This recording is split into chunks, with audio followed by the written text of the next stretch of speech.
Well, good morning, everyone, and happy Friday. Let's rewind back to 1970 when players first took the field here at McCoy Stadium.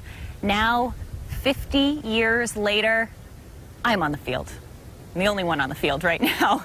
A lot has happened over those past 5 decades, and we have got some great guests joining us live here at McCoy Stadium all morning long. We're going to cover a little bit of the history. We're going to cover some of those fun moments and how they are celebrating their last hurrah in their final weekend here at McCoy Stadium. Guys, you don't want to miss it. We are going to reflect on some of the best times we have had in this stadium with friends and family, some iconic players that have made their way through here and then on to Fenway Park. It's going to be a great morning.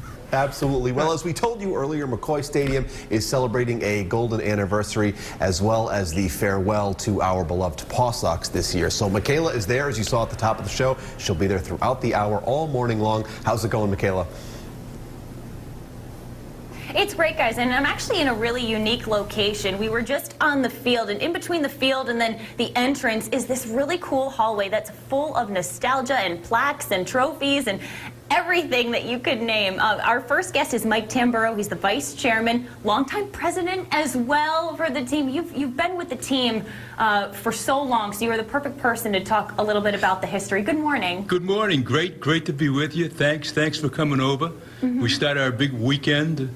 33 hours in a row to commemorate the longest game. Yeah. We're excited to have you here.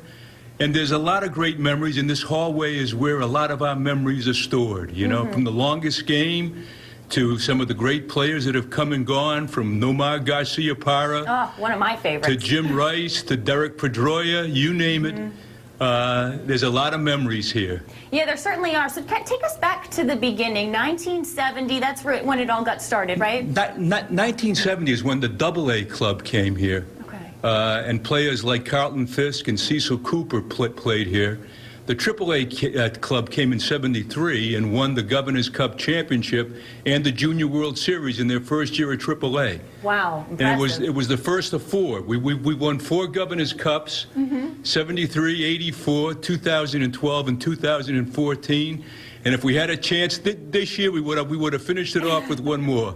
Certainly, I think we were all hopeful for that. A lot of history has happened, and a lot of great things have happened over the past 50 years. And you mentioned some iconic names that have taken the field, but another name that is noteworthy is Ben Mondor. Oh, Ben is synonymous with this stadium. I mean, he took a bankrupt franchise that I was happy enough and lucky enough to work with him to turn it around, to make this at one time one of the best franchises in minor league ball. You know, it's kind of sad to see it coming to an end here. Yeah. But there's a lot of great memories, and these halls just echo the memories of players coming through, fans upstairs in the grandstands, autographs, fishing for autographs. That's what that's carton down. And exactly. That's what the magic was, you know.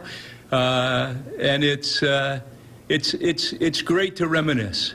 It certainly is. Over the past few years, and maybe even kind of knowing that things were coming to a close, were you trying to soak up every moment and really just, you know, take in the magic that is McCoy Stadium? Because like you said, you come here, you feel the energy, you feel the love, and you walk through this hallway and you start to reflect on all the great moments that maybe you've seen here yourself. You know, I think so many families, so many kids saw their first baseball game here. Yeah. I mean, the memories will live on. The memories will outlive the ball club. But we leave here with our heads high, with a sense of pride. Yeah. We've made so many people happy, and we've graduated so many young players to Boston that we can hold our head high. And also, we've tried to do so much for the community, for the nonprofits, and that's why yesterday's golf tournament was so important, to raise funds so we can continue to take care of the nonprofits that we have so lucky been able to take care of all these years. Yeah, well, we're so happy that you've been part of our lives for 50 years. Mike, thank you so much for joining us this morning. And Paws, you're sticking around. You're not done yet. We're going to keep him around for the rest of the morning. Guys, we have so much more coming up. Back to you. It has been a home run for years at McCoy Stadium, but now it is time for the final hurrah of Pawtucket Red Sox. Michaela is out live in Pawtucket right now ahead of the day's events. Good morning, Michaela.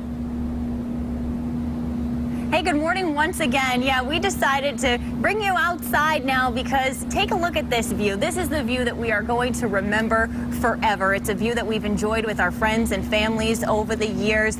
And here to tell us more about how they've been celebrating and how they're really going to end things with their last hurrah is Dr. Steinberg. Welcome. Well, thanks. Thanks for having me. And we are looking forward to a grand finale. Yes. Such as this. But to us, it's not a grand finale of our relationship with the fans. It's not a grand finale of our relationship with Pawtucket or Rhode Island. It's our finale of the 50th anniversary season, Right. which was most unusual. Certainly was, yeah. And so what we want to do is let the community have an opportunity to celebrate all that we have loved about Paw Sox baseball. And you guys have done such a good job at that because when we found out that the season was not going to be played, a lot of folks were upset, but you found some new and creative ways to still kind of celebrate and welcome fans here. What is the expression, necessity is the mother of invention? You know, the idea of having Dining on the Diamond, which was spawned by Governor Raimondo saying in April that we would return to outdoor dining next month. I thought, gosh, outdoor dining, who's got a better lawn that's socially distanced than we do? So that has turned into a phenomenon. We still have 3,000 families on the waiting list, and we've accommodated thousands of families. Wow. So it's been unbelievable, and it's given people a tender, emotional, sentimental opportunity to savor Paw Sox baseball right where your heroes played. Yeah. So we want to summarize that this weekend with as many of the elements that you've loved of Paw Sox baseball. For instance, on tomorrow morning, 9 to 3, we call it Never Can Say Goodbye. If you may be too young to remember the Jackson 5 song, but you'll hear it, don't worry. Oh, I know it. Never Can Say Goodbye. You know, so maybe depending on what the weather allows and what COVID guidelines provide, but you walk the warning track, you have a catch. We wanted you to run the bases. We'll see if we can do that. But just have your own personal time to remember. Then it's Dining on the Diamond. Then it's a scout sleepover, as we've had so many times. Then think of all the high school senior ball players, baseball and softball, who didn't get to have that senior year. They missed out. Come on, let's go. You're playing Sunday morning, right on the field, taking batting practice. And the Pawtucket Slaterettes, a remarkable institution that goes back to the 1970s of women who play hardball. Go. Let's go. Then we'll salute the community with a Unity Fest in conjunction with Black Lives Matter. And it's a special version of Dining on the Diamond, not the typical one. There's a fee with it that turns into a fundraiser with some entertainment. And so it's just a way to summarize in a weekend, in a 33-hour marathon. How fitting, yep. Thank you, Michael Gwynn. Gwynny, as everybody knows. He said, we got to do a 33-hour marathon. That's what we have in store, and we'll just have to do what we've always done with Paw Sox baseball, which is dance around the weather, do the best we can, and observe COVID guidelines. Yeah, we're going to do some dancing and some enjoyment as well. Doctor, thank you so much for joining us this morning. Thank you. Thanks for coming and showing people what I think we're still going to get to love in the years ahead. Yeah. I don't think this is the end of the story. Hey, I hope not, but we are celebrating their last hurrah this weekend with plenty of events, as he just mentioned. We're not done, though. We're going to reflect on some of that fun that we've had coming up later on in the show, guys. Well, we can't even begin to count the many memories that we've made at McCoy Stadium over the years. I almost lost it in the lights. And that's where Michaela is this morning. It's going to be tough to say goodbye to the Paw Sox, but you can, of course, soak up the magic for one last weekend. Michaela, how's it going? It's great, Brendan. Like you said, I'm trying to soak up every moment as I stand here in the outfield one last time. Joining me now is Bill Wanless. He is the VP of Communications, and we go way back. I mean, I've been working with you guys for the past decade, ever since I started here. We'll get to that in just a moment. But you know, the fans and the players that have come through here over the years, were really special, really memorable. Well, that to us, Michaela, was always the two most important groups: the fans and the players. And we had loyal fans, still do, and we had great players. If we had played this season, we'd be approaching 20 million fans who have come through the gates at McCoy in the 50 years who were here. Just a staggering number, and they were so loyal, so knowledgeable. They love their baseball, and we can't thank them enough.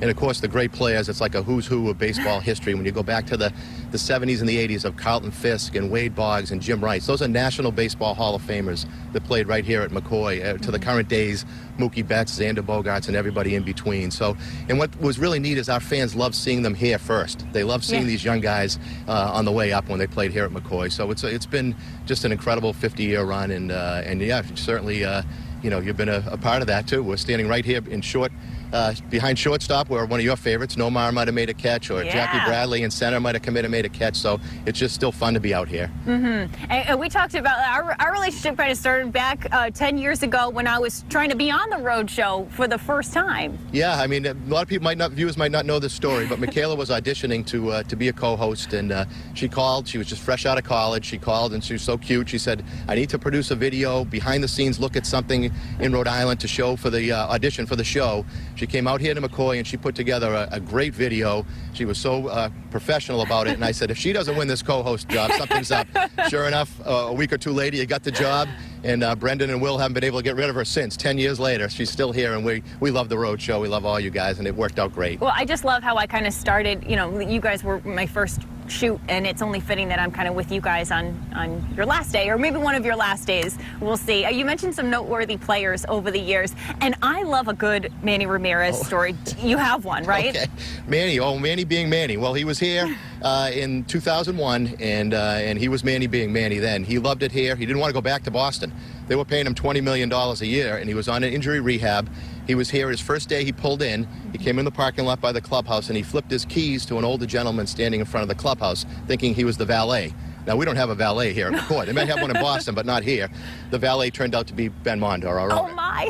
So Manny had flipped Ben the keys. Ben laughed it off and said, "Tell Manny we don't have valets here. We have free parking here, but not valets." So that was just a typical Manny being Manny moment here. But a great player, among the many greats that the Red Sox have sent us over the years, rehabbers especially. David Ortiz was here for 3 games in 2008, and he hit a home run every game. So, I mean, talk about a thrill for the fans. Bill, it's been so nice to reflect and remember with you this morning. And I just want to take a couple of seconds as we wrap up and kind of say goodbye. I just want to thank McCoy Stadium and the Paw Sox for providing families and friends with an affordable experience, for letting us drop those milk cartons down into the dugout in hopes of getting an autograph, for putting on some of the best firework displays in the state. So to McCoy Stadium and to the Paw Sox, I tip my hat to you. Thank you. We'll miss you.